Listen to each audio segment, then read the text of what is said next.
ആ സമയത്ത് അപ്പോൾ കൂടുതലൊന്നും നമ്മൾ ആരും ചോദിക്കുകയോ പറയുകയോ ചെയ്യില്ല. എന്ത് വേണമെങ്കിലും ചെയ്യൂ, ജീവൻ രക്ഷിച്ചാൽ മതി ഡോക്ടർ തന്നെ പറയും. അപ്പൊ ഡോക്ടർ പറയും 3 ബ്ലോക്ക് ഉണ്ട്, എത്രയും വേഗം ആൻജിയോപ്ലാസ്റ്റ് ചെയ്യണം. ഒരു ബ്ലോക്കിന് 60,000 വെച്ച് 1,80,000 രൂപയാവും. അത് പെട്ടെന്ന് തന്നെ അടയ്ക്കണം എന്ന് പറയും. അത് സംബന്ധിച്ച് പുറത്ത് വന്ന് കടം വാങ്ങിയോ പണയം വെച്ചോ ഒക്കെ നമ്മൾ കാശടയ്ക്കും.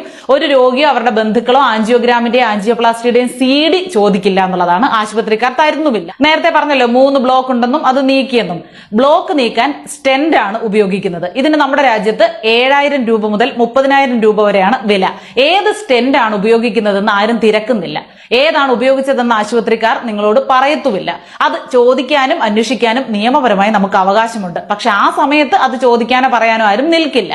ഉപയോഗിക്കുന്നത് ഇൻഷുറൻസ് കവറേജ് ഉള്ള സ്റ്റെന്റ് ആയിരിക്കണം. അത് അങ്ങനെ ആയാൽ വലിയൊരു ഗുണമുണ്ട്. അത് പലർക്കും അറിയാത്ത കാര്യമാണ്. ഉപയോഗിക്കുന്നത് ഇൻഷുറൻസ് ഉള്ള സ്റ്റെന്റ് ആണെങ്കിൽ 6 മാസത്തിനകം വീണ്ടും ബ്ലോക്ക് ഉണ്ടായാൽ അത് നീക്കാൻ 1 രൂപയും കണ്ടെത്തേണ്ടതില്ല. 1 വർഷത്തിനുള്ളിൽ ഹൃദയ ശസ്ത്രക്രിയ വേണ്ടി വന്നാൽ പോലും അതിനും 1 പൈസയും ചെലവഴിക്കേണ്ടതില്ല.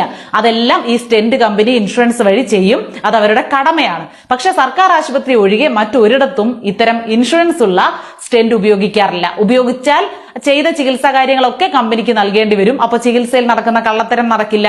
ബ്ലോക്ക് നീക്കാൻ നിങ്ങളിൽ നിന്ന് വാങ്ങിയത് നിങ്ങളുടെ ജീവിത സമ്പാദ്യത്തിലെ പരമാവധി തുകയാണ്. ഒരുപക്ഷെ ഉപയോഗിച്ചതോ ഇൻഷുറൻസ് ഇല്ലാത്ത സ്റ്റെന്റ് ആയിരിക്കും.